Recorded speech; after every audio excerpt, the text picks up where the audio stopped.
Hello everyone, welcome to Solid Ground again.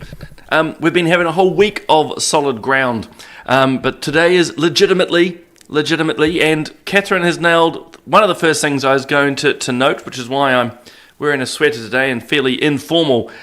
It's quite, well, firstly, Catherine, good morning. And as people know, say good morning. We don't have to, but say good morning. Tell me where you are. We've got this major storm coming in here in Auckland, I must admit. It's also quite cold, but I think actually the south, certainly the west coast down there, is going to get hit quite hard. But guys, welcome to Solid Ground, where we talk over about 20 or 30 minutes around sort of topics of the day, particularly things that have caught my attention.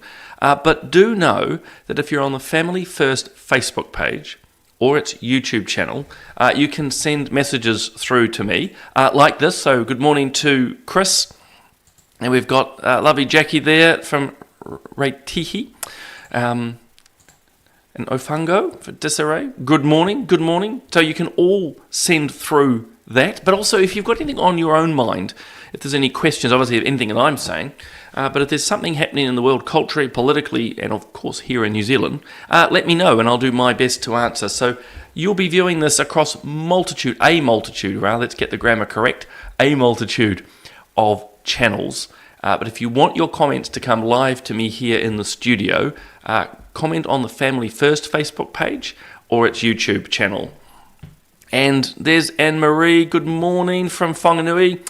I have not been there for ages, I must admit. And that's no disrespect to Whanganui. Hey guys, lovely to have you on board. As I say, it's Solid Ground this morning. We are doing it twice a week now. Here we go, there's the button. Twice a week now, so most of you will be familiar that I do this on a Tuesday morning, and we've also agreed, Bob and I, to do it on a Thursday morning. The idea being, as you can see from this little graphic, that actually Family First is going to have a morning show every weekday. Just in a case of bad planning, this has also turned out to be the week that poor old Bob got a fairly nasty eye infection, hence why you've seen my face every morning. And Daybreak, if you will, has been replaced by Solid Ground. So look, Bob is doing well. As you can imagine, not particularly pleasant dealing with such a problem with your eye, but he's doing well. He'll be back, we're hoping, next week. In the meantime, gratuitous segue. You can always help Bob, help Family First. And this, the 20th year, so Bob set up Family First 19 years ago, hence we're into the 20th year. And so he's doing his birthday appeal, or the Family First birthday appeal. So if you want to help support the work that Bob, I, and the rest of the team do, check that out. Jump on to the Family First Facebook page. And look, just going to touch on a couple of topics today. As I say, you're welcome to fire through your comments. One of the reasons, some of the stories we're actually going to talk about tonight with Alfred Naro. So normally, if you follow Family First, you know that we do a political panel, if you will. Bob and I co-host every Thursday at 5 p.m. At 5 p.m. we jump on here live again. We take your thoughts and your comments. Bob, of course, isn't here, so I've roped in Alfred Naro, and that's good timing because everything from what's happening with the Green Party through now to Te Pāti Māori giving a big middle finger to the Parliament's Privileges Committee. There's a lot to discuss, and if I might, having two former politicians, and certainly Alfred's view as a former minister, is going to be great. So join us from 5 o'clock tonight. So look, guys, I'm going to rattle through a few things. Of course, I'll be here again tomorrow morning, covering Bob for not political playback, Daybreak. And yes, and I clicked the wrong. Alfred is great. So is Bob. Just in case Bob is listening, we love doing the show together. But actually, it's great that Alfred's been able to step in because there is just no shortage, guys, of topics to discuss. Hey, on a positive, because I'm always trying, believe it or not, to find positive news stories because it's very easy for me to sit here and not so much to complain, but to point out faults. But one thing that might have flown under your radar, I'm just going to grab a swig of coffee as I put this up.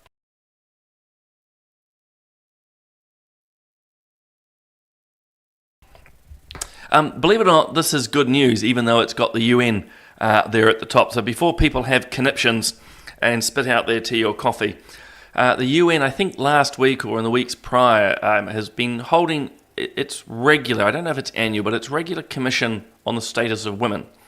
So in and of itself, that's a good thing. But there's been quite a big battle around the pro-life space. And the long and the short is that the final document does not confirm or affirm or state that abortion is a universal right. And that's a win, that it's not in there, because if you follow life issues like we do at Family First, you'll know that there's a huge push by pro-abortion activists to make abortion possible at all stages, including right up and after birth. So a huge push, enormous amounts of money were thrown in to trying to get the United Nations to say through this commission that it was a universal right. And they've been blocked. I suspect not by New Zealand's delegation. We're hopeless on this stuff. I imagine it's the likes of the Americans and others. So long and short, it's a significant win, as I say. The pro-abortion lobby are trying very hard to get the UN to say it's a universal right. But obviously enough nations have pushed back, so that's good news, I think. I think it's very good news. Not so much in the good news front, but you might, well, whether you want to out yourself in the comments, but this survey came out, I think Seek, as in the employment website, put it out, saying that half of us regret their choice of career.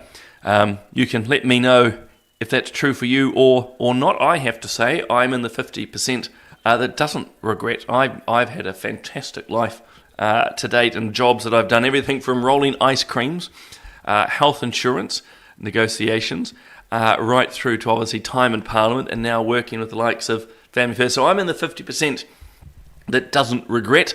You'll have to let us know. You'll have to let us know if you do, or maybe you want to keep that private. It's up to you. So anyway, on the not so good news, Bob actually, as in Mockery, always there's only one Bob, isn't there? Drew attention to this yesterday. So the Naked Samoans are actually a comedy group. And actually can be quite funny at times, but they thought it was appropriate to have this image mocked up, all puns intended, to have it mocked up to advertise their comedy show.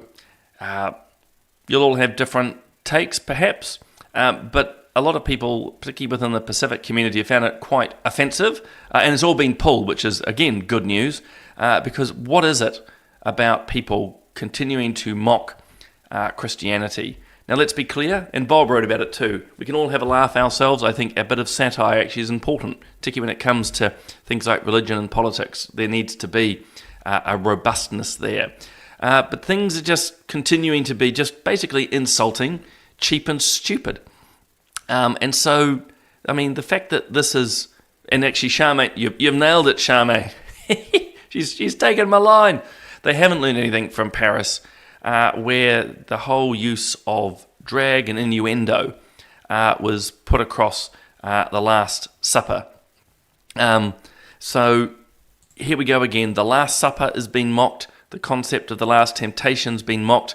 They've replaced the usual Jesus from the Leonardo da Vinci painting or fresco with the Sacred Heart of Jesus. Quite a powerful symbol, particularly for Catholics. So long and short, they've just gone around and basically mocked Christianity. As I say, we can always take a laugh at ourselves. I'm one of the first to crack a joke, but this is just an ongoing mockery of the Christian faith. And as Bob rightly pointed out, do this for some other religions, boys. Let's see how good you are. And if you've really got a sense of humour, go and try some other religions and see how your posters fare. In fact, see how you guys go. They only mock Christians because they also know. Yeah. Now what's okay? Negan is saying, I think if I understand correctly, thinks this is okay. Oh, I see. Well, not sure if it's Samoan or not. I just think, well, obviously they are, but whether it's really just comes down to the fact, why mock Christianity? And it's partly because we do turn the other cheek. We'll say like we do this morning, but it's just not on. But I'm glad it's been pulled. And speaking of mockery, and I'm not going to spend too much time here on the Benjamin Doyle saga, other than to say he's still hiding, still not speaking. The Greens are trying to avoid discussing it, but the key point that I want to drive home is the media continues to play defence for Benjamin Doyle. And this is coming from supposedly an investigative reporter called David Fisher, who actually at times can be quite good. Think around like Operation Burnham or something. This was the SAS in Afghanistan, for example, that he dug really deep and has done some really deep dives. But what he's written here, and I'm obviously only showing you the headline, is just absolute piffle. Just there's not much of an anatomy. It's almost running a defence for the man. And just again, it's a shocking example of how our media are deliberately ignoring what's happening. And what I mean by that is, there's a little bit of a timeline that David Fisher and the Herald puts out, but at no point does this investigative journalist actually ask some deep questions, such as why has his account closed? Why are so many pictures gone? What were they? Again, the focus in this article is around just the one word, where we all know, guys, there's a whole array of issues here. This is not just like literally one post with one word. There's a whole array of problems, significant problems. But again, the investigative journalist can't even, sorry, I'm looking at comments as I talk, can't even ask the most basic of questions. The defence from the Greens, of course, is, well, this is out of context. Well, what is the context? You'd think a journalist could ask that really basic question. We have Chloe Swarbuck too and say, well, this is part of a subset within the rainbow community. Again, you would think a journalist, let alone a senior investigative journalist, might ask that question. Of course, they don't. And as I keep saying, they are now basically running defence for some pretty suspicious behaviour in a way that I keep saying. I was on Remo Radio yesterday, just repeating that, other MPs who have run into trouble have been relentlessly pursued by the media. But when it comes to this one, where actually there's quite a lot of smoke, we're talking about children. That's the other thing, by the way, guys. Have you noticed in the reporting by the Herald or Stuff or whatever, they don't talk about the child all that much. This is just an attack on a member of Parliament, and how dare we? But interesting, no one really seems to be talking about the safeguarding of the child. And it really is a question, because I keep saying this is all just allegations, but there are no answers. That's why I come back to this. Even a senior investigative journalist can't ask the most basic of questions. But they are happy to continue running interference, which is this one here. So they keep talking about Golriz Ghahraman. Now look, there's still a little bit, I would suggest, of interest in this story. But I would suggest to you now, by running what they are, by running this, what they're really doing is, again, deflecting, trying to distract your attention away from what is far, far more serious. But it is having consequences already. This is, granted, it's not a particularly scientific poll. And Viv, you've nailed it.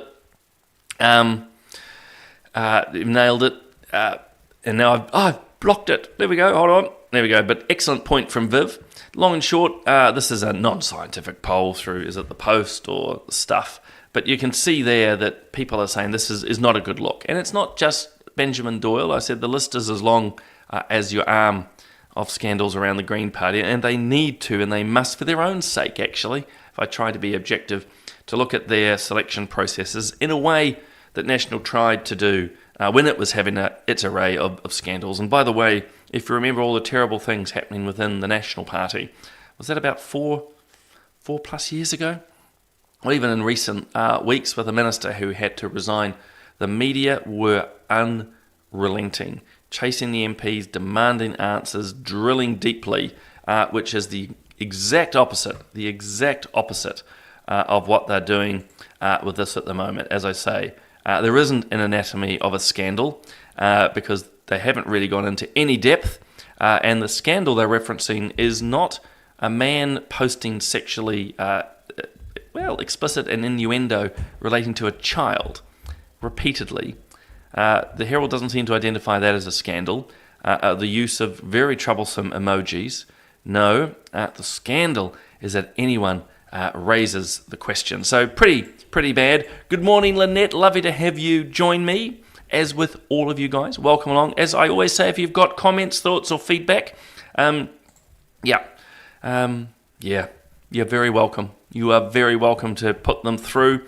Now, what was it? Oh, yes. So I was saying, obviously, not going so well for the Greens. Alfred and I will talk about this more tonight, but this is the latest polls, actually. So effectively, National and Labour neck and neck. They're both basically on 33%, 34%. Typical me, I didn't write the number down, but you can see the red and blue line. There's not even 1% in it, which is pretty bad, I think, for both of them in a way, but certainly for the government. Greens and ACT are effectively both on 10%. I suspect you're not going to see much change in the Green vote, simply because there is the core voter, and it doesn't matter how bad, I was trying to think of some other words, but how bad things get, the core Green vote will still turn out for them, because they are the social, liberal, progressives, woke, whatever you want to call it. They're the Marxists. They want to destroy the capitalism, the economy. They want to destroy everything, and they're not going anywhere. New Zealand First is about 7%, so Winston will be happy about that. Marius nails it here, if I've read this correctly. Green are not green. No, they're not. They're actually deep red. I've probably shared it with you guys before. I call them watermelons. Green on the outside and red in the middle.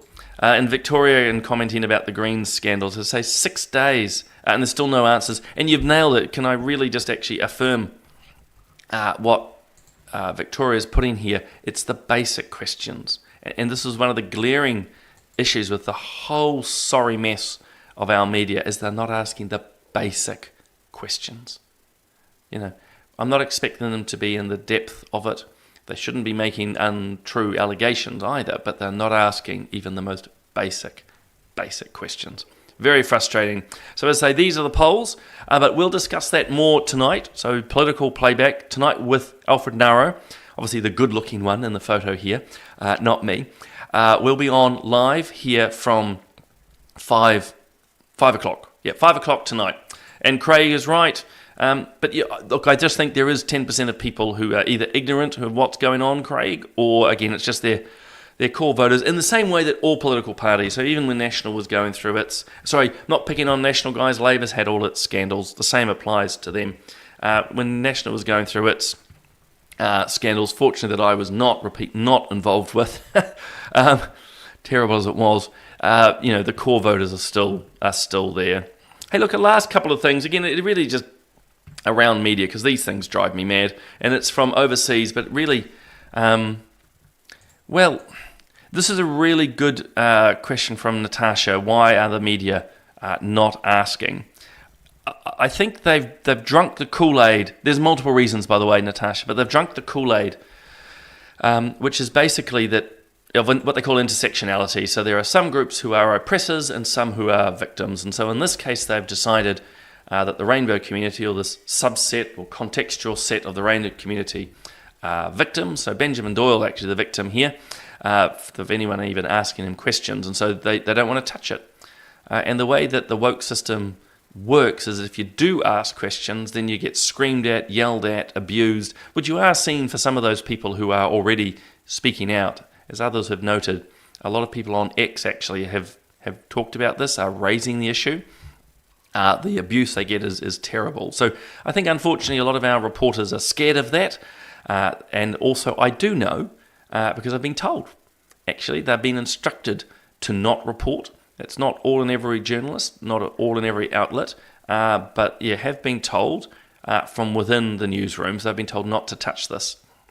Again, it's people who buy into the trans or the rainbow narrative and who just don't want to, focus on here. Again, let's be clear, this is not the media, but, we can mock Christianity. We can do that in a heartbeat. But boy, in the media, we're not going to ask any real questions around. Yep. And Rachel nails it. This is to sort of partly answer to Natasha's earlier question. This is about why the media are not asking. Because they only want to deal with superficial. They don't delve in deeply enough. As I say, they're quite biased. Their own surveys from media show that they are very much to the left. They admit it themselves, so this is not me perceiving it. And, it's reflected, and I'm just going to finish up around this. This is from America, guys, so it's not New Zealand, but there were some elections recently. And why I'm sharing this is there were days of headlines that the Republicans were going to lose 2 congressional seats in Florida. There's been effectively what we'd call by-elections. And why I mention this is, again, you've got to be just so suspicious of media. So headline after headline like this, basically intimating that the Republicans would lose. Some of it to me, and by the way, I'm not. You'll see that I'm not particularly worried Republican Democrat. It's more just how media report things. So if you were following the news, in America, it looks like actually that Florida could swing to the Democrats. Now, of course, the outcome was this, which is that the Republicans thumped the Democrats, and everything has stayed to normal. But again, it's just a small sign. It happens here in New Zealand. The headlines often are trying to draw you like this in a particular conclusion, trying to drive often behaviour. Think about all the reporting at the moment in our papers about the destruction of Teslas in America. Do you think that that's simply to tell you what's happening, or maybe to encourage people to consider it? You can answer that yourselves. I've obviously got my I've obviously got my views. Logical answer here, and I love a good logical answer. Again, this is just the frustrating part around a lot of the Green saga, is the double standards, as someone else mentioned earlier. I think it was Viv. And now, I've dropped this, so I should put it back up. Sorry, there we go. If it's all just context and easily explainable away because it's a subset of the rainbow community, then it should be explainable, shouldn't it? And probably is. Let's put an innocent hat on for a moment. Possibly it is. Or it's not particularly illegal, or it's within the wider ethical acceptability for some, but not for many. But no, run for the hills, claim to be the victim. Really worrying. Not the event in itself, think about the poor child, but also for our media, who, again, it's probably been my theme this week, and I'm sorry if I'm boring people. You're welcome to put that in the chat, by the way. Stop boring us. Is drilling this home, guys, is just what you are being fed through mainstream media is highly curated. As I say, it's the American example that I'm going to finish up on, day after day, of effectively trying to influence the election. And, as those of us who follow American politics know, it was not a chance, but here, there's the final result. If you're in the headlines, the Republicans won. So anyway, there's that. Look, as a reminder, as I say, we are doing Bob and I, when Bob is back, keep him in your prayers. We're continuing now at Family First to do a morning show every weekday morning at 7:30. Tonight you can join Alfred and me for political playback. We'll be delving into Te Pāti Māori, not turning up to the Privileges Committee, deciding that they are above Parliament. We'll be delving into the polls. We'll be delving in, obviously, into what's happening with the Green Party. We also have Winston Peters saying there should no longer be conscience votes for MP. So there's quite a lot for us to delve into, and I think having Alfred along is going to be absolutely fantastic. A reminder too, we have lots of other Family First shows. Obviously, Straight Talk on a Monday night. That's a wonderful panel. You have the likes of Peter Williams or Rodney Hyde along amongst many others, which is fantastic. So look, join us there. Know that if you want to follow other and wider issues, you can always follow me on RCR, so I do online radio as well. This was my latest with Professor Juliet Chevalier-Watts, talking about why taxing churches is a bad idea. Repeat, bad idea. So join us there. So guys, enjoy the rest of your day. I will be back tomorrow. I said Bob is out for the week. I'll be back tomorrow. Same place, 7:30 a.m. right here. You can join us again tonight at 5. And just a reminder, when you're following us on socials, wherever you are, if you want your comments to come through to us, and it's really, Political Playback gets loads of comments, make sure you're on the Family First Facebook page, or you are on our YouTube channel. And in the meantime, have a wonderful day wherever you are. Like I'm in Auckland, the rain is starting. It's very windy. Stay warm and dry. See you tomorrow.